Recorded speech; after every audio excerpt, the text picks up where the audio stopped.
Okay, good morning, everyone, and welcome to part 2 of Forthright's webinar series on understanding risks in Microsoft 365. I'm Kristen from Forthright, and we are very thankful for your time today. This is part of a 3-part series. We had the first one last month. Hopefully this will post up. There it goes. And today, obviously, we're talking about license ROI and secure global administration. We also have another webinar, the 3rd part, on March 9th. There's a QR code on your screen. If you're not already registered, you can go ahead and scan that, and it should bring up the registration page. I'm also going to post the link in the chat, so you can use that in case you can't get your phone up in time to scan the code. And while I leave that up on the screen, I'm going to go ahead and, I think we're going to introduce everybody first and then do the poll. Steve, I think I did that out of order. So I'm going to go ahead and introduce our panelists today. We have Steve Zoberg from Forthright and Jay Hall from AvePoint, and I'm going to let them do a quick intro on both companies so you can hear about. Great. Thanks, Kristen. Good morning, everyone. I want to start by thanking you for joining us today for our second Spotlight session for 2023. I hope everyone is having an easy week so far. I personally am already thinking about the weekend. Glad that it's Thursday. The weather's been really nice outside, especially after that crazy cold snap we had last week on Saturday in the Northeast. I don't know if any of you are from there, but yeah, that was quite interesting. If it is your first time with us, welcome. Our Spotlight series are kind of designed to provide us an opportunity to share our experiences that we gain out in the field. We have countless conversations with many, many different customers and clients. And the goal is to have an opportunity to share kind of what we've learned with others in the community, and hopefully that can benefit you and your organization and your experiences. Also get feedback from you through this process. You know, I personally have had many conversations with our clients around 365 licensing, governance, and various compliance requirements. And so if any of those terms or concepts sound familiar, I believe you're going to find this session very informative today. I'm Steve Zoberg, Chief Revenue Officer at Forthright, and for those of you who have joined us but haven't worked with Forthright before, I did want to give you a very quick, brief 1-minute intro into Forthright. You know, we've been helping our customers optimize their application delivery literally for decades. And for us, it's more than just tools and technology. It's about how to supercharge your end user experiences, all while delivering efficiency and productivity gains for your business. So we built an entire practice around being user-centric in everything that we do. Now, what that means is that our passion and our focus is not centered around what tools or products or processes are optimal for us, but rather we put ourselves in your shoes, pay very close attention to the experience and outcomes of your end user population, because what we want to do is leverage tools to enable your users to do their work efficiently and make sure we're not getting in their way. And so we offer 6 core services that help our clients do that, and we focus on delivering consistent and exceptional user experiences. And if you're interested in any of these and finding out more information, we'd love to talk to you. Call our office, send a quick note to success@forthright.com, and we would be happy to follow up with you. Now, this particular series I find really interesting because we are delivering these services, and we find that certain things are in common with many of our clients as we're delivering these services. They tend to complain about how much they're spending on 365 licensing, and that they feel powerless with this runaway SharePoint and Teams sprawl that occurs the moment they provide access to these tools to their end users. And for me, that's a good indication that the users want to collaborate, right? And of course, we want them to. And our job is to protect them from themselves. When I think about 365, it is designed to be user-centric, right? And over the last 5 years, we've all seen this massive push toward leveraging the various services inside 365. And by doing so, we've seen this amazing adoption and new productivity that's come from it. But we've also seen the mayhem that it's caused because users now have a lot more control over how they share their data and who they share their data with these external parties. And for them, they're just trying to get their work done, right? They don't really understand the ramifications of what they're doing. And the truth is, they shouldn't have to. And so today we're going to share some experiences. We're going to talk about different strategies to address this, and we're going to discuss it with our friends over at AvePoint. Jay, thank you so much for joining us today. I was hoping that you could tell us a little bit about yourself, AvePoint, why AvePoint over other options to address these kind of issues, and then we'll pause and we'll have a quick poll and we'll kind of continue into our conversation. So Jay, take it away. Thanks very much for that, Steve. So hopefully everyone can hear me okay here. My name is Jay. I'm a channel solution engineer here at AvePoint, and I primarily work with partners like Steve and Forthright in order to successfully build a practice that will enable them to provide value and service to their end clients and customers. And so we do this through three main primary verticals. It's called management, protection, as well as control. The idea here is that this management, protection, and control scenario is something that AvePoint has been doing for over 20 years. We started with the on-premise world. We've since graduated to M365, and we've grown into the largest research and development team as an ISV, second only to Microsoft themselves. So when you're asking why AvePoint, it's because not only our expertise, but also because of our commitment to the actual M365 space. We understand that this is something that has continued to grow, right? Just like Steve was talking about. With the pandemic unfortunately occurring, the reality is that we all had to figure out a way to survive, and that's great. The problem is we now have to figure out how to get what we did under control. And so part of that will be the solutions that we're going to talk about from AvePoint's perspective and how it's really enabling Forthright and partners like Forthright to really bring that true value to you clients. Excellent, excellent. So Kristen, maybe we can start with a poll so we Sure. can get a little understanding of our audience. Yes. Okay, we have a couple questions for you. The first is, are you confident that you have the right mix of 365 licenses based on your users' usage and needs? So if you can go ahead and put your answers in.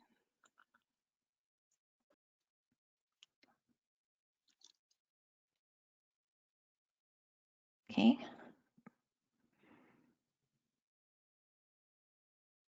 Looks like everybody has voted. Okay, I'm going to go ahead and close that and share the results. So most people said no. Okay, and then the next one. Do you know how much you're spending for each 365 license tier?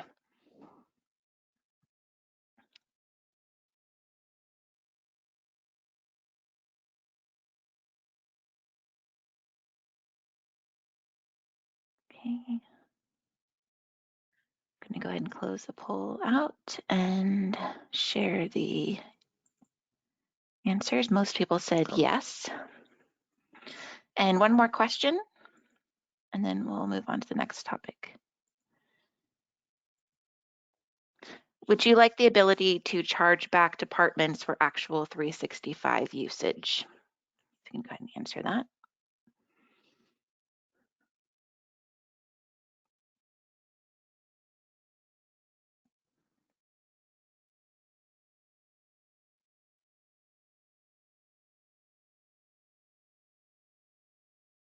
Okay. Let's see, everybody was answered. Mostly said yes. So, so there you have the feedback there, and we can. So that's really interesting. Jay, let's talk about that. We definitely see this in many organizations that they pick a path, they pick a license tier, and they sign everybody off. It's part of their onboarding process. It's just automatic. Everybody gets E5, E3, whatever it is. They don't even understand necessarily why they're always doing it. And honestly, they don't have a whole lot of visibility. So those results are not surprising to me because we hear that out in the field quite a bit. Yeah, you're 100% Share, right there. For us at AvePoint, I know at least for me, right, as I've worked with partners, it's something like you talked about this before, that idea of complexity, productivity versus compliance and governance, right? The idea that we just want to simplify what we do. And so people don't want to always overthink everything. Licensing is one of them, right? More oftentimes they know that there is a cost associated And it's easier to think about that cost as a flat and static number, right? $3 times 10, $30, simple and done. Whereas if you have to start figuring out, well, here we need $10, here we need $20, here we need $50, it gets a little bit more cumbersome, but it can be a very big deal if you start buying that $50 tier for every one of your users, right? And so I'm not surprised at all by some of the results. I am surprised, however, that people feel like they have a pretty good understanding and handle of the actual cost. And I wonder if that's just by and large because licensing is something that they have to see in a SKU format, or if there's a little bit more to that. I guess it's all perspective, right? Because I think most of us feel like we have a good understanding, and then when we learn more, that either reaffirms that position or opens up, well, okay, that's interesting. I didn't know this. What I really love about the AvePoint tools for us is the situational awareness across the board, the different ways that we've used this tool. And so maybe we can kind of talk about that. Let's drill down into how an organization could actually benefit and work through this particular challenge, because I see this everywhere. Yeah, I mean, the reality is, right, these are things that people oftentimes aren't even worrying about out loud, and they're kind of thinking about them just more subtly, right? Your users have the right services that they need. What people tend to forget is that a license gives you access to applications and services. It's not just a one size fits all, right? With an E3 versus an E5, do you need some of the advanced components that come with an E5? Most people don't. And the reality is you won't know that unless you're being charged $50 a month, you know? I think one of those problems is, are people actually using it, right? I can grant you all the keys to the kingdom, but if you're not using it, what's the point, right? So having a way to actually understand what that looks like and understand, is this something that's being used frequently? Are we using this maybe only quarterly, annually, right? This kind of helps to change the narrative, so to speak, of, well, do they need it? If they do need it, why do they need it? And then, oh, good. Yeah, I was going to say, that helps in a couple of different areas. One, from a adoption and training, because we're always constantly trying to educate our users, right? Understanding what they're actually using of the suite that we're investing in helps us understand where we should put more focus, whether it's because they're not using it and we can ignore it, or they are not using it, but we want them to, so we have to put more attention. Having the visibility is super helpful. And then the other aspect, of course, is we're all competing for a limited budget. And so if I can save money in one area, especially in something that's just not being used, then I can leverage those funds somewhere else where I can put it to better use. But I have to have the visibility. I have to have the understanding. And Microsoft has some tools. They do exist. And so what makes sense different? I mean, let's go to the next Yeah. slide, Kristen. Let's kind of walk through this. Yeah, and I think that's a good point, right? Is why use Sense? Why use AvePoint? Well, number one, we're not using AvePoint, right? AvePoint is just going to be the engine for Forthright. The reality is you're providing the expertise to your clients. What we're giving you as a capability, right, as a tool set, is the ability to do some reporting that's going to be a little bit more centralized. If I wanted to figure out this usage, right, maybe I wanted to understand who's leveraging an E3 versus an E5. How would you do that today, Steve? Like, how would you actually tell your clients that you're leveraging Teams, but you're not leveraging maybe SharePoint properly? It's difficult because you do have some indication of when people are logging in or if they're logging in. So you have some visibility from that perspective. You don't necessarily see whether or not they're using certain components. You can always poll people, but I don't know that you get really good information there either. And so there's definitely some limitations on your visibility. And I think also if you're trying to, the other challenge that you have is that if you're trying to delegate the responsibility of managing the budget to different department heads, it creates a challenge in me providing them the visibility they need to actually do their job.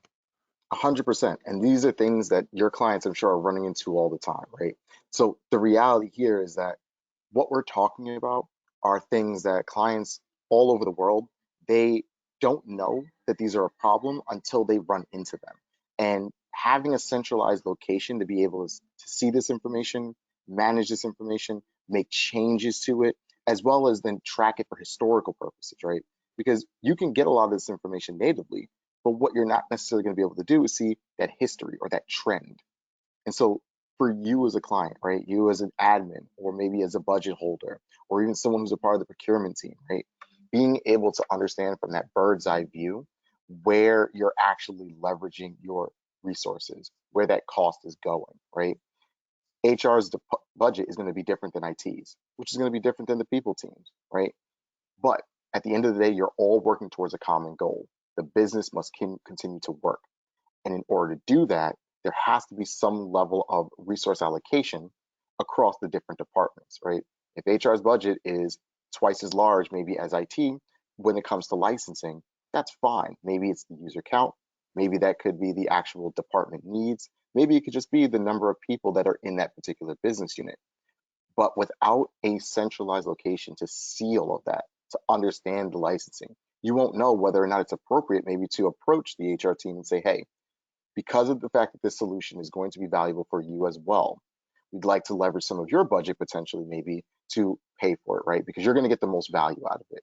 And the reason why we know you're going to is because of X, Y, and Z report, right? Such as that usage of Teams, being able to understand, does everyone need a Teams license? Or perhaps we can downgrade them.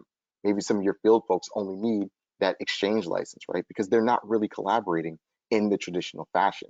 They're really just sending emails back and forth while they're making sure that they're doing their primary functions out in the actual field. Hey, Jim, I'm going to pause you for a minute to welcome Frank Marino on with us. Frank's our Chief Operating Officer, and Frank and I have been working together for 17 years now. 17 years, Frank? Just about? Oh, you're muted. Okay, we can't hear Frank. Well, I'd say I'm sure I've lost track. Oh, there you go. I'm sure he can contribute to the conversation as well, because we've had many of these conversations with our clients and worked through it. So welcome and thanks for joining us, Frank. Sorry for being late, guys. No worries. So Jay, what are we looking at here? So this is kind of that starting point, right? Giving you a single pane of glass to understand where your license consumption is coming in. You see on that left-hand side, right? That's the licenses that you would see normally in M365. All this really tells you is licenses that are potentially being assigned and or that have already been purchased, as well as separately, right, the users that are associated. What you don't get is context, right? You don't have an easy way of being able to match who has what license here. You'd have to do a little bit of drilling down, and then it's not going to tell you anything about activity, right? So you can figure out over a couple of different panes what licenses are out there, who potentially has the license, and maybe even what apps they have been granted access to. None of this is going to tell you about usage and adoption. So on the right side, now we're looking at Sense, right? We're looking at that platform that's going to help centralize that conversation, giving you visibility and understanding as to who has those licenses, where they're assigned. But now we're also going to be able to separate out and explain to you some of the more advantageous components, right? Things like ranking of which licenses are costing you the most. And this is going to play into the next parts of the conversation around budgeting. But it all starts with that central pane of glass to give you a lot of that information from one view. Gotcha. All right, that does not move. Kristen, maybe you can move to the next slide. I don't seem to be able to move it.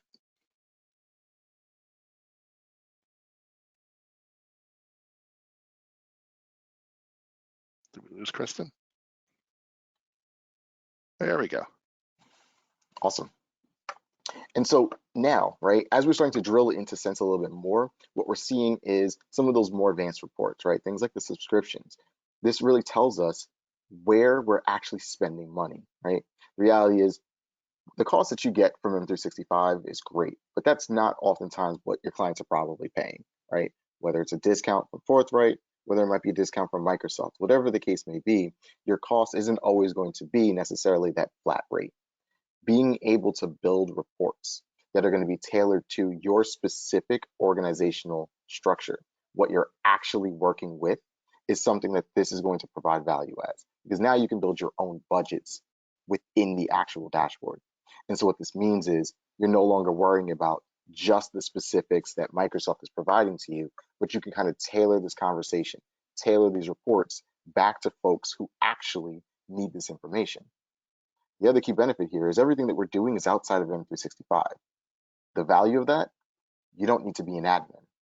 I'm sure Steve probably can attest to this, that the complexity of building a report is not the only facet of this. The problem also becomes an overburdening of administration, right? Because you have to grant different folks different levels of access to be able to generate these reports natively.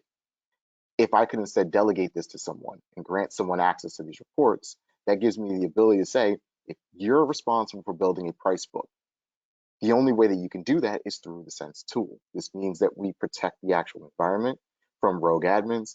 We can limit who's actually responsible for doing these things. But more importantly, we're going to give the business the ability to grant access to the right folks at the right level, the ability to generate these reports themselves and manage the information that goes in it, so that if at any point a change needs to happen, right, rather than submitting an IT ticket and asking IT to do this, instead we can ensure that people who are responsible for these actual budgets, maybe that's the procurement team, maybe that's simply a department head, those folks will be able to build these price books appropriately, which can then be scaled into the new reports that you're generating through Sense. Yeah, that was something that I was touching on earlier as one of the challenges from a visibility standpoint. So this is a really nice tool to be able to give different line of business managers access to what they're actually allocating, and they usually manage their own budget as well. So this way they can actually understand the cost of the different license tiers, and now there's a motivating factor for them to think about, what am I actually allocating to my users based on what I think they need for their job position, versus just saying, well, yeah, give them the full suite. Yep. And something else to consider here, right, is once you understand whether that's a single tenant or a multi-tenant scenario, right, whether you've granted access to individuals or a specific department head, or you're just going to allow all of IT to do this, you're going to need a way to be able to track these changes over time, right? And so being able to come into a console is great, right? That's something Microsoft allows you to do. But you're probably going to need alerts, right? Something that triggers, that tells you, hey, change has happened.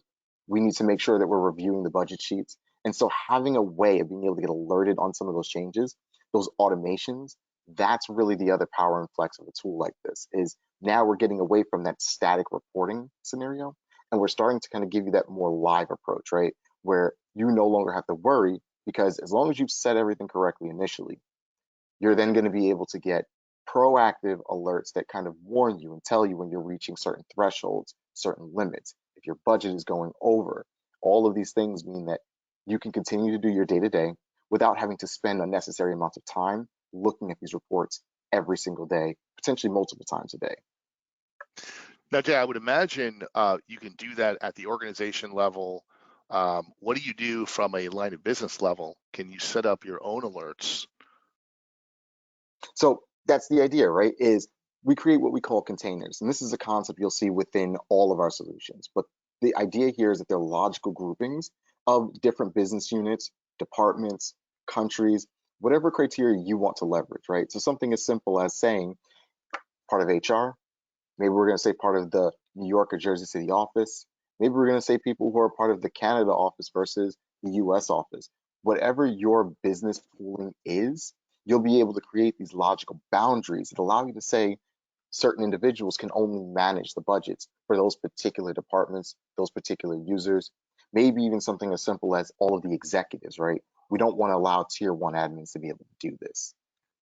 That's really interesting, and all without having to give them admin access. You know, it's interesting because Microsoft, they do provide some of this information. It's not always in a useful manner, and definitely not for the line of business managers.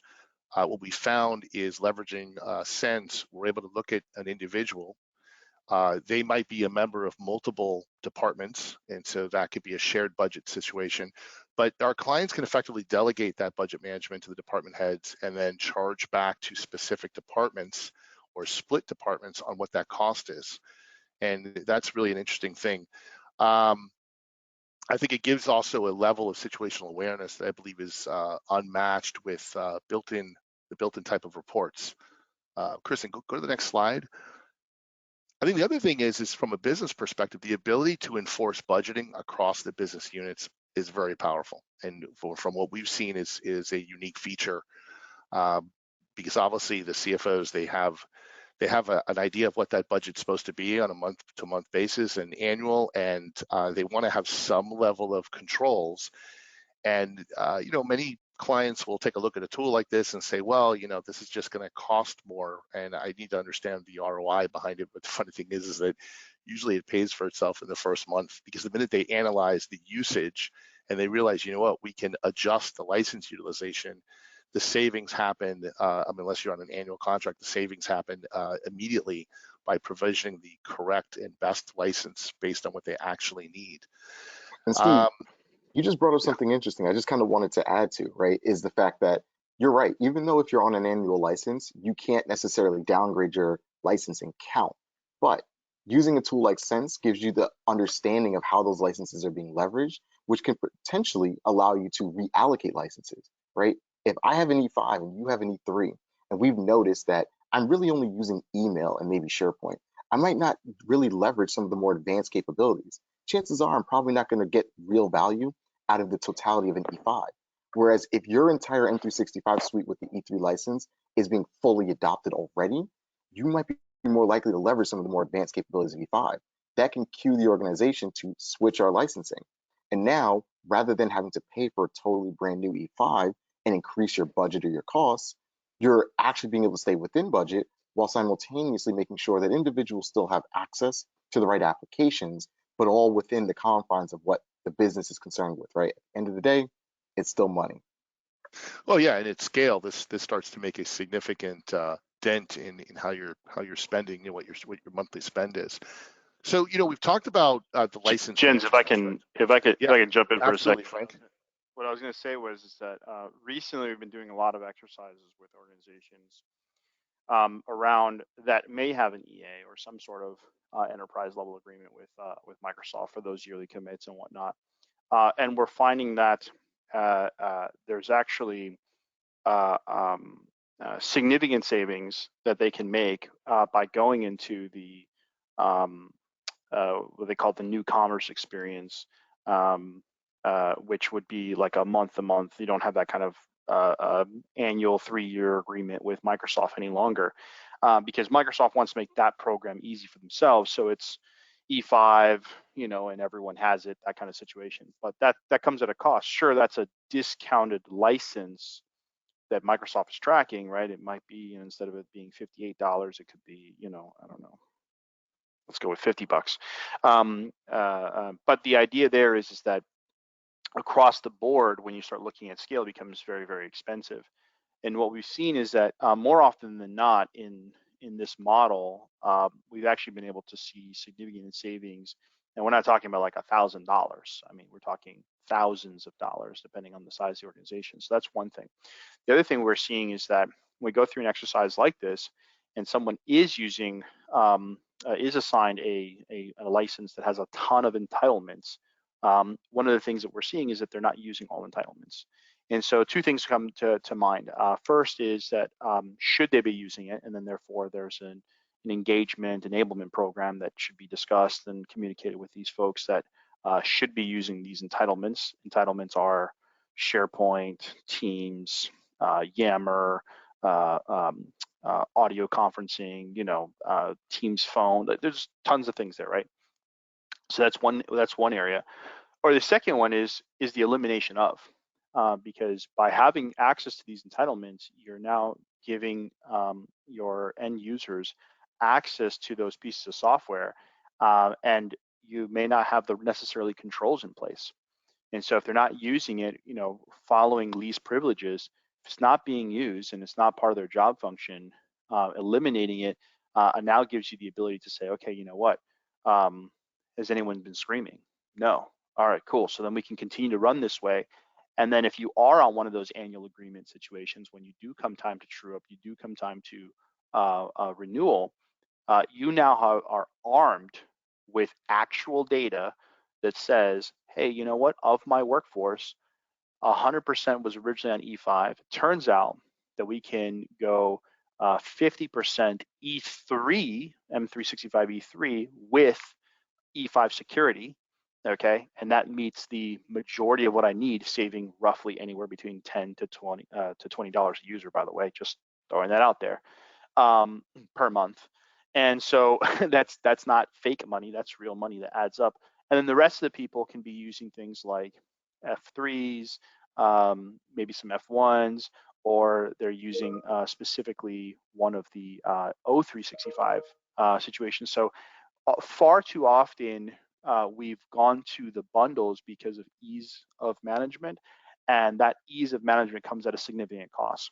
And so tools like this has really helped us in saying, you know what, we can still have ease of management, have significant number of SKUs, and still manage it that way. So just throwing that out there, just because we've been doing a lot of those exercises recently. No, that's fantastic, Frank. You know, that got me thinking too. There's another interesting scenario when you have this kind of situational awareness, is that there's the other side of the coin where managers and executives, what they're looking at is the cost. And they're wondering, are we using this? And they don't actually understand because they don't use it, which is okay. This then provides you the ammunition to display, listen, our users are in fact using it. This is what they're using. This is how often they're using it.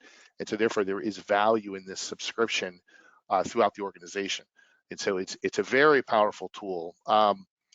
Jay, I don't know if you had an additional thought based on these comments. One thing I was hoping we would also talk about is, so we've talked about Sense and we've talked about the global admin rights and not needing that with a tool like this. That's obviously, key. There's many other obstacles, right, that we have to address. Kristen, let's move to the next slide and maybe you share your thoughts on that. Oh, we have a poll coming up. So maybe before we do the poll, did you have any comment on the conversation? No, Frank actually brought up a really great point that is going to bleed straight into the next topic we're going to talk about. And I'll talk about that segue, but essentially, he's already planted the seed for that. Jay, you say that like I don't have good points. How long have we been working together? Oh, there we go. There it is. They're so in sync. Chris, let's kick the poll off. So the first one of this set is, how many global admins does your company use? Let's go ahead and answer the poll. Give you guys a few more seconds.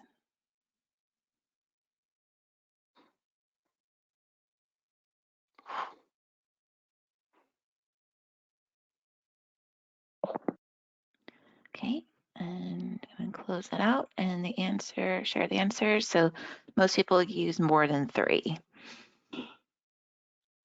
Okay, and then the next. Are you managing multiple, I'm supposed to say tenants after that. I'm not sure where the word is, multiple tenants.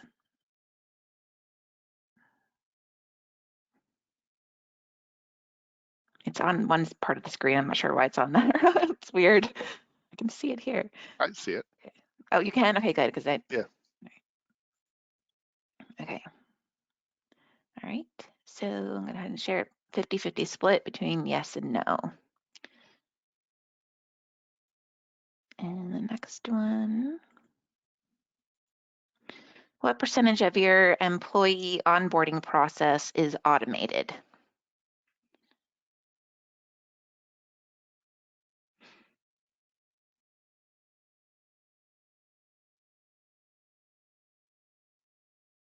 I like this question.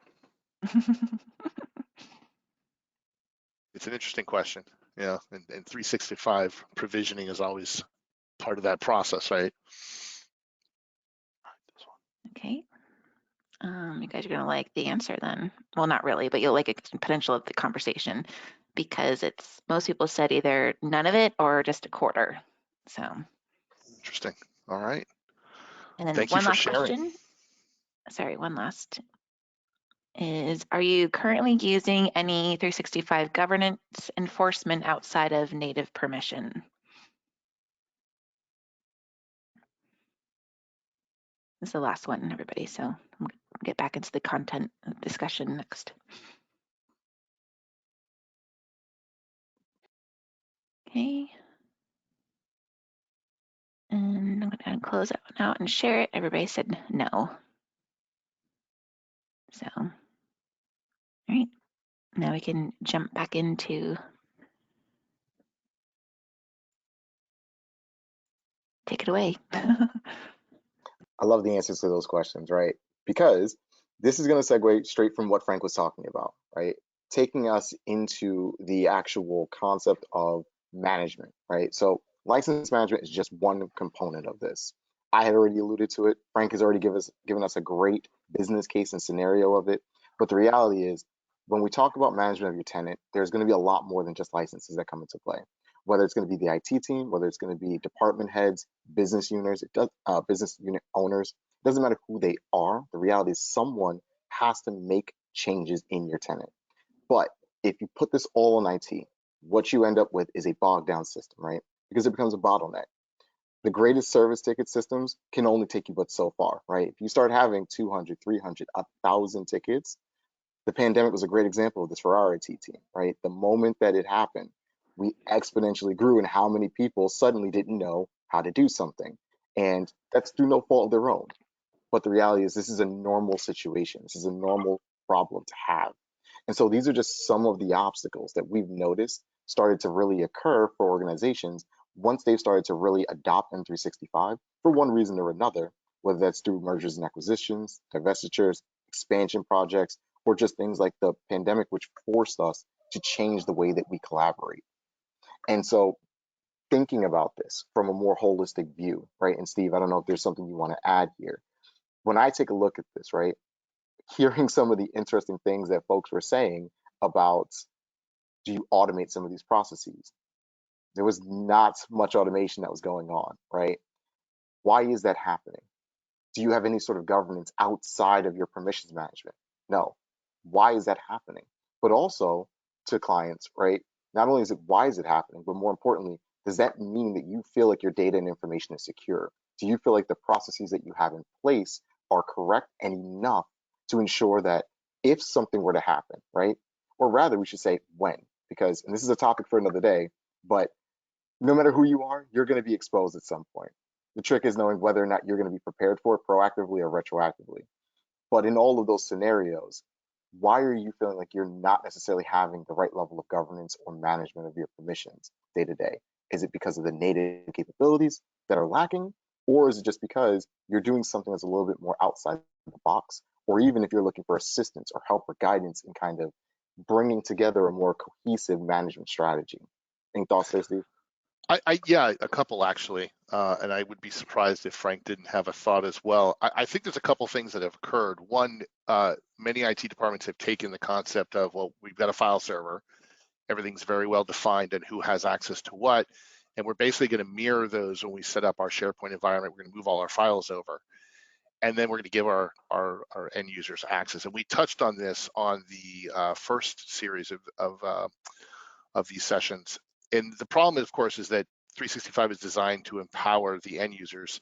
And when you couple in Teams and Teams meetings and OneDrive, all of a sudden the users have abilities to share documents that they did not have before. And we end up with far less control. Now, Microsoft does have numerous tools that you can also subscribe to, along with I think it's a 3,000 page manual at this point on how to configure them. So it's not that we can't do more, because we all have lots of time to do that. But the reality is that most people start at that point, and there's this belief, well, I've set my permissions at the top level, I'm good to go. And what we have found is that if you don't have mechanisms constantly actually auditing and looking, and you can create your own policies that are above and beyond that. For example, things like if I'm going to share something, can I share this particular file or folder to anyone or only someone internal? Can it be an anonymous person? Is there a time limit? Can I prevent the downloading of that file? We didn't have to worry about any of that with file servers. But in this new environment, we do, and many people are not. They're not starting the build that way, right? They're focused on group membership, and they kind of build it out because they're thinking, I'm going to use the tools the way that we used to work. And the truth is that a lot of things have changed in the way we operate and how we have to share our data. But we still need some level of control. We have to protect the users from themselves, because they don't recognize that they just shared this to a guest anywhere on the planet forever, and it's just kind of out there. And now, as I'm adding more documents to that folder, I don't actually realize that maybe I'm actually creating security problems and things like that. But the question is that, how do you have situational awareness on that with what we typically see when we're managing SharePoint and Teams accounts? The other thing is that how do you control that from a governance standpoint? Because I don't want to put that responsibility on my staff, right? They're good people. They're trying to get their job done. That's their focus. That's what they should be able to focus. Trying to teach them how to properly secure their new team site they just built. I mean, one, they shouldn't have to learn that. That's our job, right? And two, it just seems like that's a futile thing. The organization needs some type of top-level controls, so that way we can be sure that we're following our compliance guidelines and we're maintaining our sensitive data. So that's my 2 cents. Frank, I didn't know if you wanted to share anything, and Kristen, let's shoot to the next slide. No, I think you hit up all the right spots.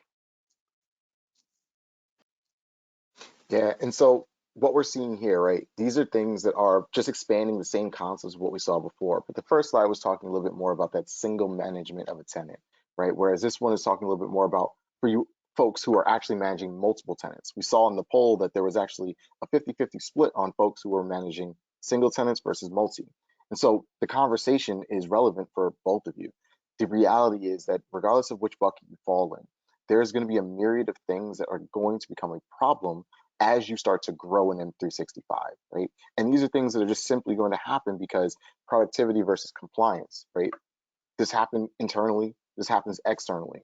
But no matter who you are, there's going to be some need to put some level of control in place to prevent either oversharing, overexposure of data, and otherwise just avoid potential legal ramifications if certain data or information gets exposed in a way that it shouldn't.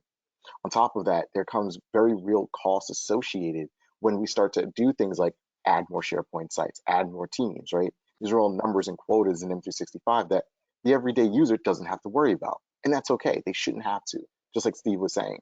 But someone has to think about these things.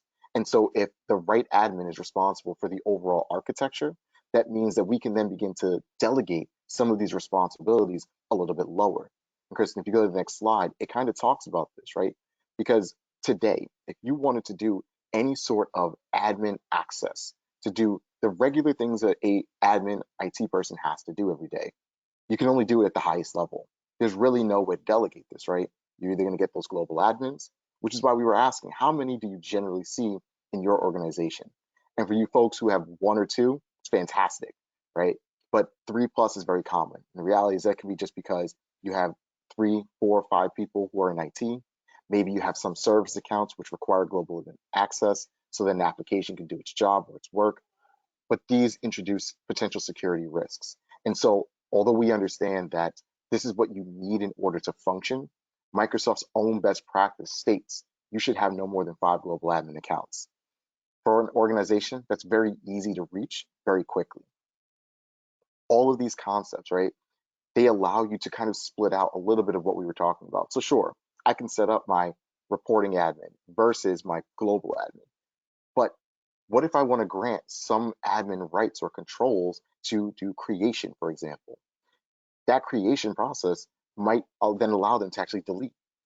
How in M365 then do I make sure that my users are empowered to do their job without giving them the ability to cause potential damage or risk? The answer is there really isn't one natively today. The only thing that you can really do is give everyone the keys to the kingdom and hope for the best, or nominate one person to do it all and let them get bogged down by all of these service tickets that come in every time someone has to create something, they want temporary access to something, or they even want something to be deleted. Yeah, that's a good point. And in addition to accidentally causing havoc, which I think most of the time that's what happens. Unfortunately, the larger the organization, the more vulnerable you are to also intentional harm. And so any way you can mitigate that risk, and again, kind of helping them help themselves, protect themselves by restricting access, but not restricting what they can do, is really beneficial. Let's go to the next slide.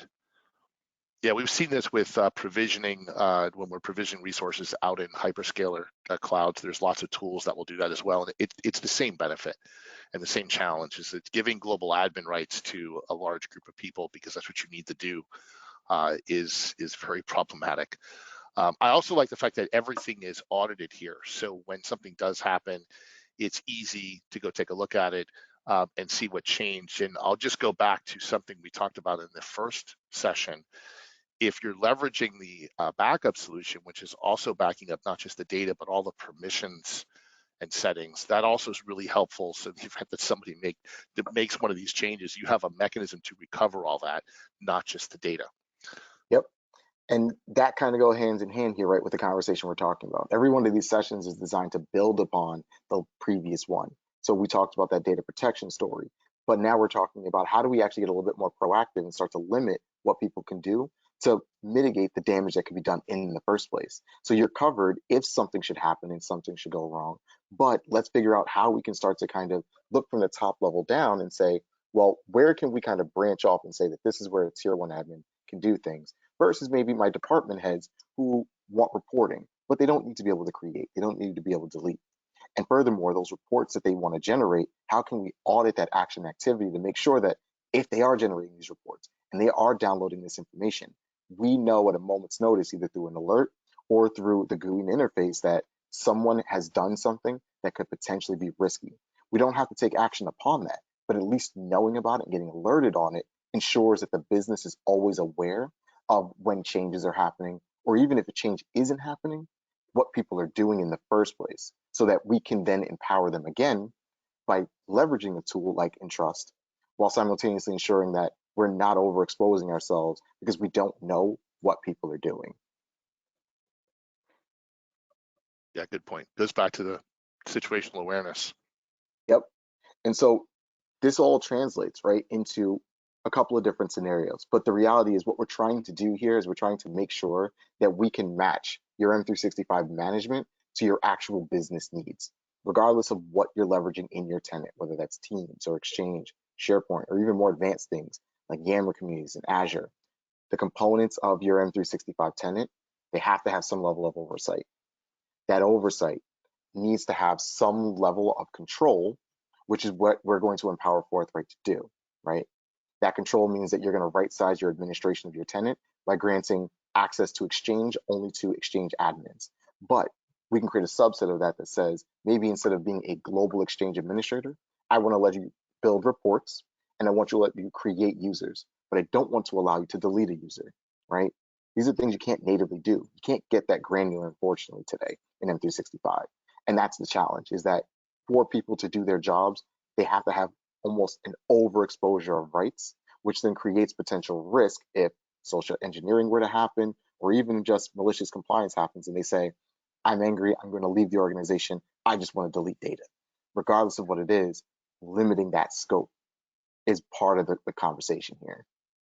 Hey By the way, Jay, I was going to let's give an clarify. example of one of those situations where we over assign rights as opposed to the right size administration. Sure. So good example for us, right, is within AvePoint, there's a multitude of different actual entities. One of those entities could be support team. Another one might be our operations team. Operations needs the ability to actually be able to see information and data. In order to get that level of reporting natively in M365, it's going to depend on where they're trying to see it. If they want to see this for teams, they have to be a teams administrator. The problem then becomes that what an operations person should be able to see from an adoption standpoint in teams really shouldn't allow them to delete information. They should only be allowed to see the dashboards, get analytical information, and really they probably shouldn't even be able to create. How do you give them the ability to do that job without overexposing the creation or deletion process? Natively, you can't do that. If they're able to generate the reports they need every day, then they're going to have to be able to implicitly delete, which means now you're trusting them, which to some extent is good, but obviously it leaves you potentially overexposed. And unfortunately means you're now giving folks who are not technical the power to do things that they don't understand fully. So Yeah, I'm going to leveraging give you guys something. an example of another one that I think is pretty popular. Is for those that have the help desk responsible for putting folks in legal hold, right? So your legal department puts in a ticket, says, hey, so and so is on a legal hold, blah blah blah. That would require someone with the compliance admin security roles, And that means that they now have the ability to e-discover. That means they have the ability to view emails from someone else's mailbox. That means they have the ability to recall emails. That's a lot of things for a checkbox that says legal hold. So that's another example where in larger organizations, the help desk is responsible for some of these like tasks that are simple requests. I mean, everyone can log into a user and there's a checkbox. It's right there. It says legal hold. Boom, right there. But to do that, you need to give them this ability that gives them a lot more access than they should. So I think that's a good example too. Which it goes beyond trust, because even if you do trust that individual, I will tell you that we are not admins of our own accounts, right? We have separate login accounts, because the truth is that if our accounts were ever, compromised, which happens all the time, then now they have keys to the kingdom. And a lot of organizations do this because it's convenient and they give those users these admin level rights. And should something bad happen with their account where now it's compromised, now you have a bad actor that has that same level. So you want to reduce that footprint as much as possible, but you need some mechanism to do that. Jay, also, you mentioned providing Forthright the capability of doing these things. Just to elaborate, we're definitely a very transparent organization. And so whether companies and our clients come to us for help to implement something like this, where we assist them, show them how to use it, get it set up, and they own it, or whether they're using one of our managed services where we own it, they always have access and visibility to the tool. And that way they can see what we're doing, they can participate, collaborate with us, and so on. Our job is to help you guys operate as efficiently as you can, while obviously making sure we're helping you deliver exceptional user experiences. And I think the key is tools like this, leveraged correctly, help protect the business, keep the users having the ability to do their job and limiting the bad things that they potentially could do, for the sake of just helping them do their job. It's just not necessary anymore. Kristen, let's go to the next slide.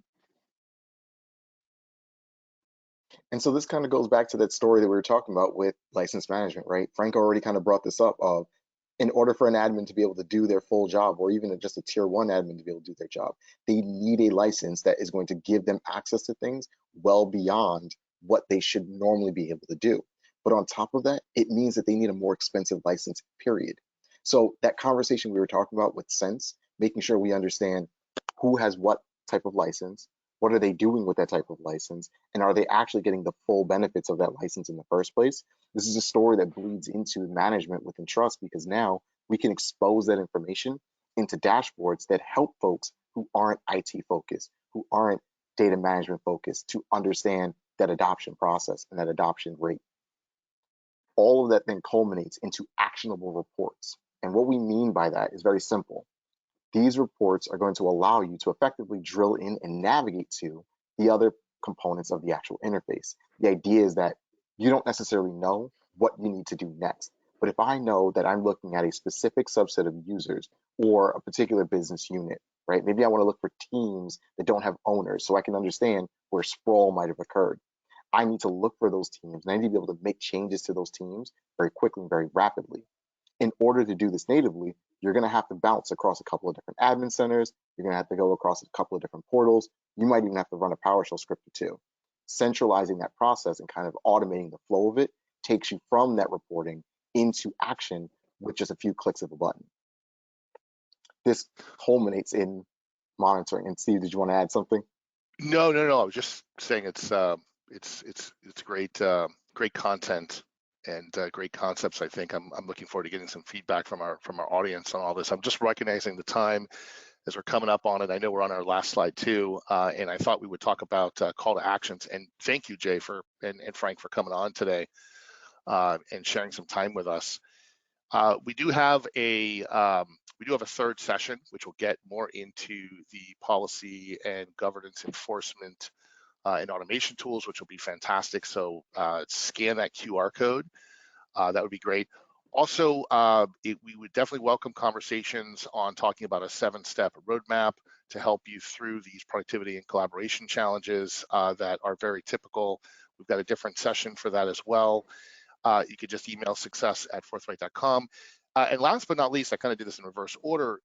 We still have a few of these risk assessment discoveries that I think we have 3 left that we're doing complimentary for organizations to help them understand where is your current situational awareness. And these are some of these sample reports, and we kind of went over some of this in the last session, and we'll go over this more as well in the following one, but it helps you understand where the gaps are in access and policy, where you think you're pushing down some kind of policy and restriction, but it turns out that you have sensitive data that is actually accessible in areas that it shouldn't be. And so we'll help you with a risk score to understand what that is and where it's at so you can take corrective action. If you're interested in taking a look at what these services look like, definitely reach out to us. Definitely wanted to thank you for joining us today. Kristen, was there anything else to close it out as we hit the 12 o'clock mark? Just good job wrapping that up, guys. And thank you so much, Jay, for joining us, and Frank. It's great to have, really great. And I don't even understand all the technical part, and I thought it was very interesting. So thank you, Kristen. Everyone have a great week, a great rest of your day, and thank you for joining us today. Absolutely. Take care, everyone.